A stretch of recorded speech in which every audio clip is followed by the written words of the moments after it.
Bismillahirrahmanirrahim. Assalamualaikum warahmatullahi wabarakatuh. Alhamdulillahi rabbil alamin. Wassalatu wassalamu ala ashrafil anbiya'i wal mursalin wa ala alihi wa sahbihi ajma'in.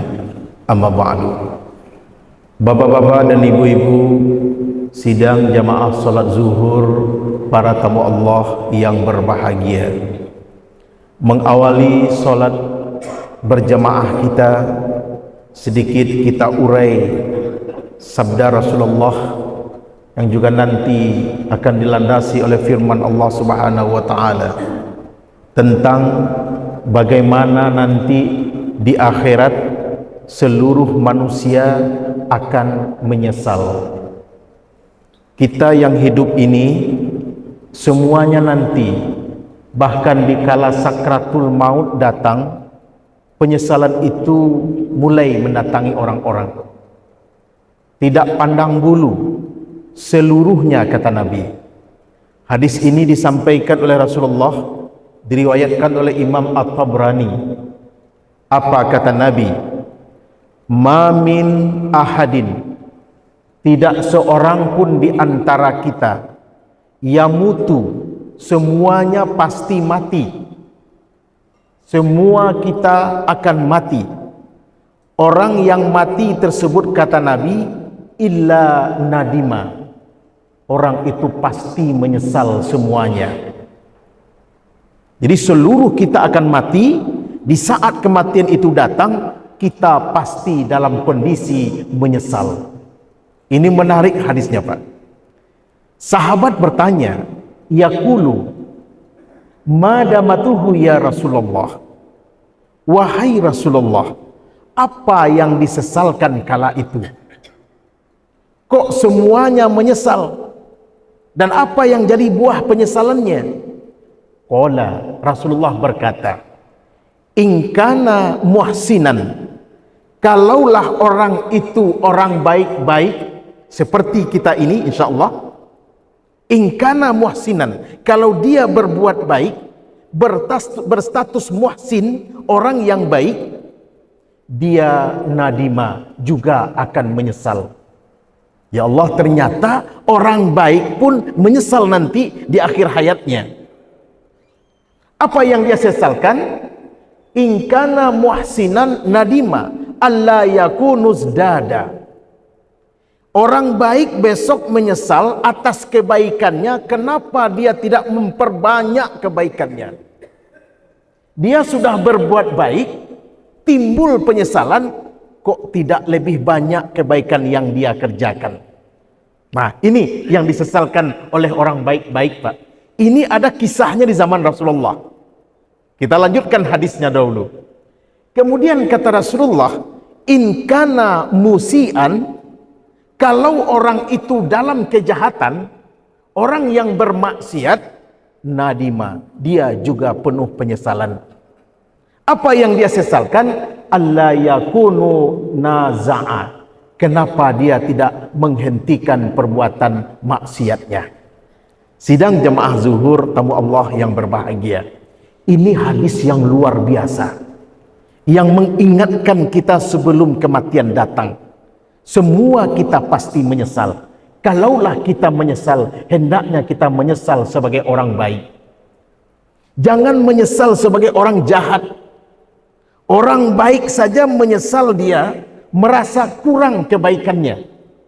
Apalagi kalau kita orang jahat. Kita ambil contoh. Seperti apa menyesalnya orang baik-baik. Di zaman Nabi, Pak, ada seorang sahabat yang luar biasa. Namanya Sya'ban. Dia punya keunikan. Keunikannya adalah datang lebih awal sebelum waktu masuk. Kami diskusi dengan beliau. Orang-orang yang datang di awal sebelum waktu sholat masuk, dia mengambil tempat paling pojok agar tidak mengganggu orang lain. Sebelum azan, dia sudah duluan. Kala itu, di waktu subuh, dia tidak kelihatan oleh Rasulullah. Sahabat ditanya, kemana Sa'ban, kata Nabi. Maka dicarilah tahu, tak ada yang tahu. Akhirnya Rasulullah berkunjung ke rumahnya. Apa yang terjadi? Rupanya Pak, jarak antara Masjid Nabawi dengan rumah Sa'ban itu 3 jam perjalanan kaki Pak. 3 jam perjalanan kaki jarak antara rumah Sa'ban dengan Masjid Nabawi. Sesampai di rumah Sa'ban, istrinya datang menyambut. Suamimu mana? Istrinya berkata, ya Rasulullah, istriku sudah meninggal dunia. Inna lillahi wa inna ilaihi raji'un. Istrinya berkata, ya Rasulullah, di saat suamiku menghadapi sakratul maut, kala itu dari lidahnya terucap 3 ungkapan. Apa yang diucapkan suamimu, kata Rasulullah?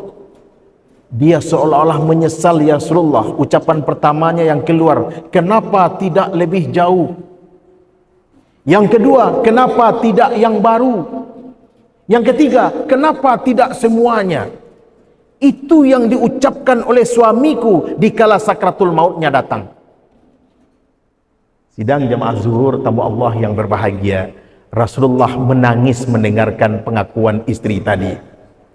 Kenapa Rasulullah menangis?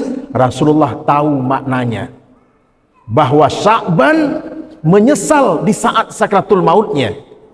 Kala itu Sa'ban dibukakan hijab oleh Allah. Amalannya saat sakratul maut Allah perlihatkan. Dicalikkan amalannya langkah mati Pak. Itu penyesalan pertama datang. Apa yang ditampakkan oleh Allah, balasannya di sorga. Dari amalan mana balasan itu didapat? Dari 3 amalan yang dilihatkan kala itu. Kenapa tidak lebih jauh? Rupanya Pak, Allah memperlihatkan langkah Sa'ban berangkat dari rumah menuju masjid. 1 langkah kaki menggugurkan 1 dosa, mendatangkan kebaikan. Maka kata Nabiullah, orang yang terbaik adalah orang yang jauh jaraknya dan banyak langkahnya menuju masjid. Itu pula makanya Sa'ban Pak, nak mau dekat rumahnya dengan masjid, dia cari rumah yang lebih jauh Pak. Rupanya nampak nanti di saat sakratul maut, mana kaki yang ringan melangkah ke masjid, langkah siapa yang terbanyak. Insya Allah kita semua hari ini Pak akan melihatnya nanti kelak. Maka kalau ada orang yang lebih awal datang ke masjid, itu makin indah lagi. Nah, kenapa tidak lebih jauh? Kalau lebih jauh, tentu lebih besar pahalanya. Itu penyesalannya Pak. Yang kedua, kenapa tidak yang baru, katanya. Rasulullah paham, rupanya dikala hidup di musim dingin Sa'ban, bertemu dengan orang yang sedang kedinginan. Terus dia punya baju, bajunya ada yang sedang dia pakai, ada baju baru yang bagus yang dia simpan.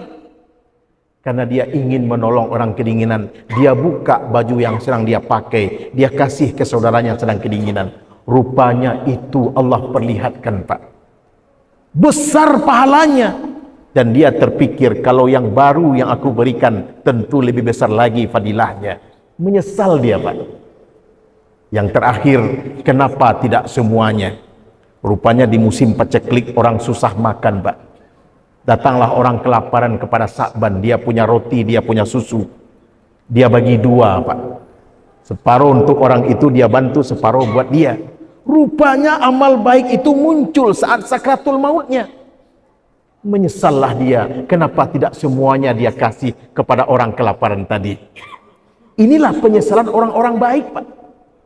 Nah, ini yang kita harapkan. Maka saya yakin Bapak besok pasti menyesal semua ini. Bahkan dikala itu kata Nabi, seseorang menyesal, andaikan 2 rakaat solat yang kita anggap sepele Pak, qobliyah, ba'diyah, rawatib itu, nanti di padang mahsyar diganti dengan dunia beserta isinya, kita lebih memilih 2 rakaat solat yang kita abaikan itu Pak. Saking besar padilahnya, dan itu sering kita abaikan. Yang kedua Pak, orang-orang yang menyesal karena perbuatan maksiatnya. Waktu azan datang, dia tidak ke masjid. Usianya makin tua, terus bermaksiat. Saat maksiat kita kerjakan, hadir nanti Pak. Dan dia akan menjadi teman kita sampai ke dalam kubur. Ini penyesalan yang paling menyakitkan. Allah ungkapkan dalam surat Luqman, surat ke-25 ayat 27. Ya wailata laitani lam attakhiz fulanan khalila. Sungguh celakalah aku, sungguh sangat menyesallah aku. Kenapa orang itu yang aku jadikan panutan dan teman, sehingga hari ini aku mengikuti perilakunya dan sengsara ulahnya. Menyesal Pak. Di surat Al-Fajr ayat 24 Allah juga katakan, yaqulu ya laitani qaddamtu li hayati. Orang-orang besok berkata, aduh betapa malangnya aku, betapa menyesalnya aku. Kenapa tidak aku persiapkan bekal hidup untuk hidupku hari ini. Sidang jemaah zuhur tamu Allah yang berbahagia, kesimpulan kultum kita hari ini, kalaulah kita nanti akan menyesal di saat sakratul maut, menyesallah atas kurangnya kebaikan yang kita kerjakan. Jangan sampai menyesal atas banyaknya maksiat yang kita perbuat. Sebelum kita menyesal nanti, momen diberi oleh Allah, waktu disediakan oleh kita, tak pandang bulu Pak. Orang sehat, orang sakit, orang muda, orang tua, semua diberi kesempatan yang sama oleh Allah. Semakin tua dia, semakin lemah dia, semakin rajin beribadah, Allah lipat gandakan pahalanya. Ini saja kultum kita, semoga bermanfaat bagi yang menyampaikan dan kita bersama.